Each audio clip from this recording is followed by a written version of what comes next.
And now, it's time for another Dice Tower review with Tom Vasel.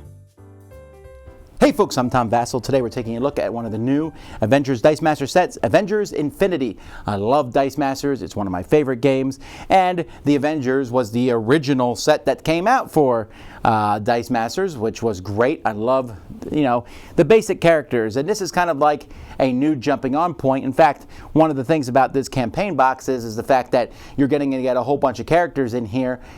In this particular box, like most of these boxes you've seen in the past, have just been a couple starter things. They've just been a place to store dice. This is actually a standalone set. There's no more collectible nature for Dice Masters. You're going to get everything you need in this set here. So this is basically just an overview of the stuff that's in the set. If you've never played Dice Masters, go watch my regular review of it. I'm just going to be talking about some of the new stuff that you find in here.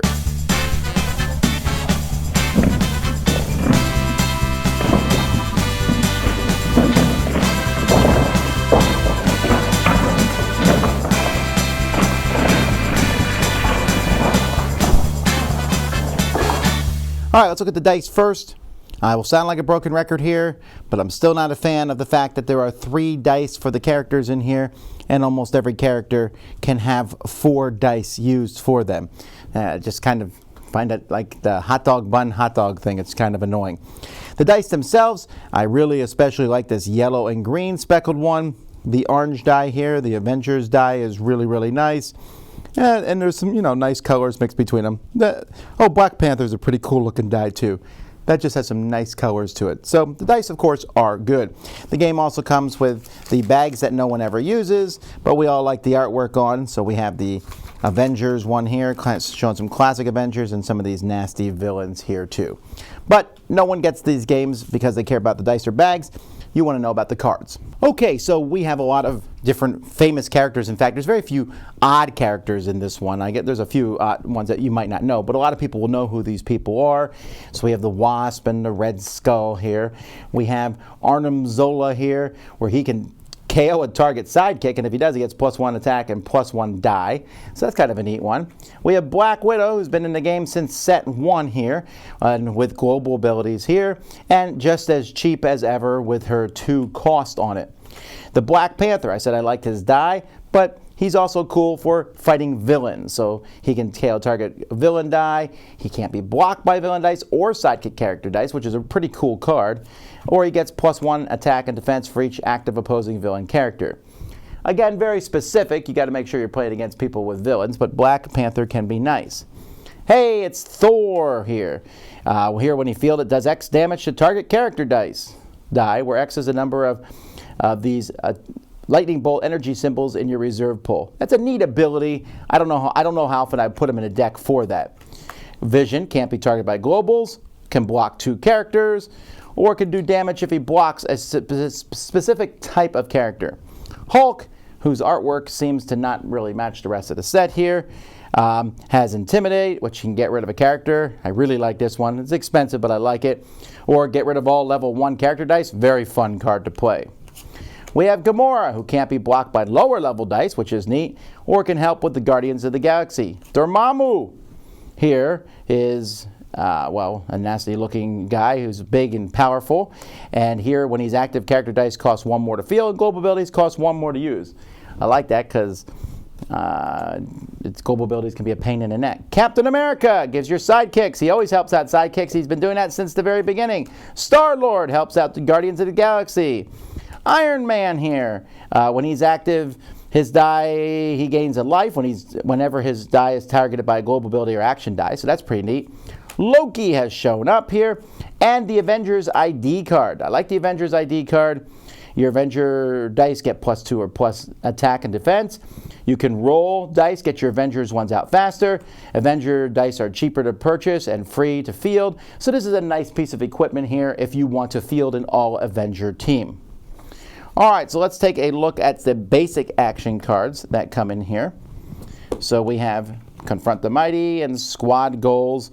So a lot of these are, there's not going to be a whole lot of fantastic new stuff. Here's Wormhole. Whenever you could use a global ability, You may send this die to your use pile. If you do, return all dice controlled by a player other than their owner to the owner's field zone, and return all dice temporarily in the field zone to where they originally came from. It's kind of a weird card.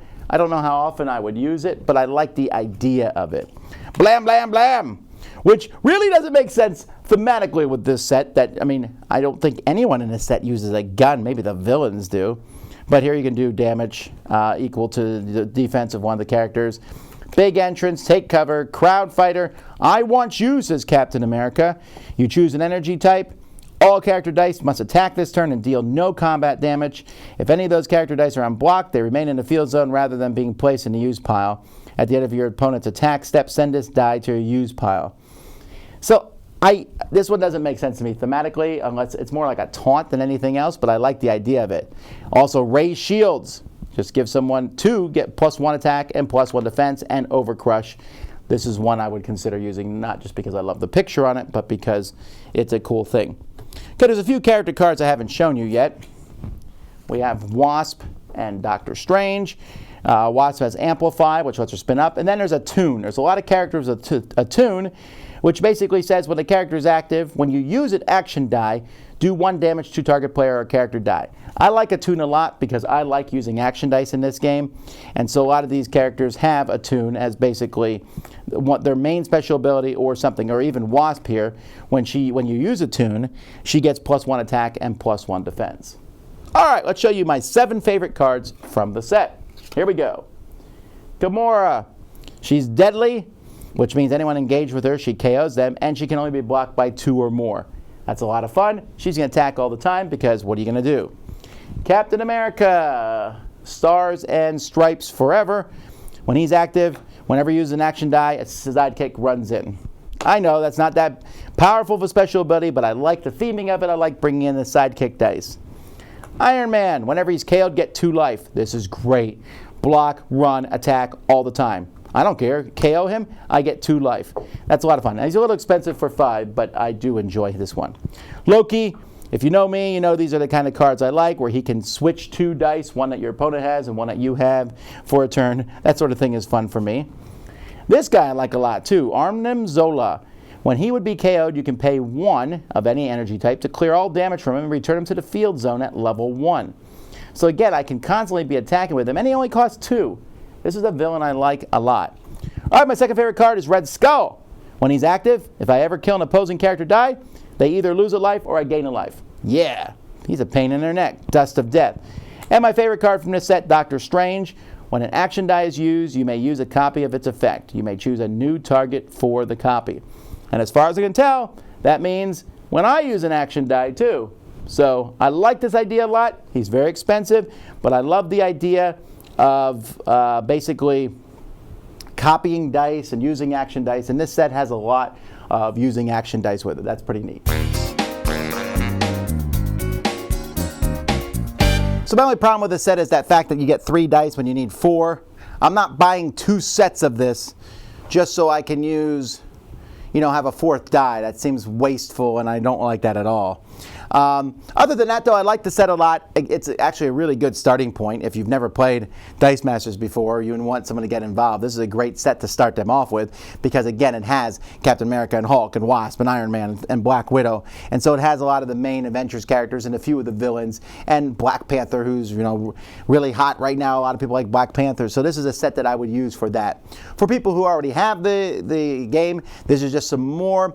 There's a lot of stuff in here that's not very specific. I mentioned that Black Panther, you need to go against villains, but villains are in all the sets. So that still works. There's a little bit of Guardians of the Galaxy specific, I guess, cards with Star-Lord, but for the most part, these cards can be easily spread and worked and used with a lot of stuff, and that's what I like. And I like the emphasis this set has on using basic actions, which are something I love using in Dice Masters as is. So, cool set. I like it a lot. That's Avengers Infinity Dice Masters.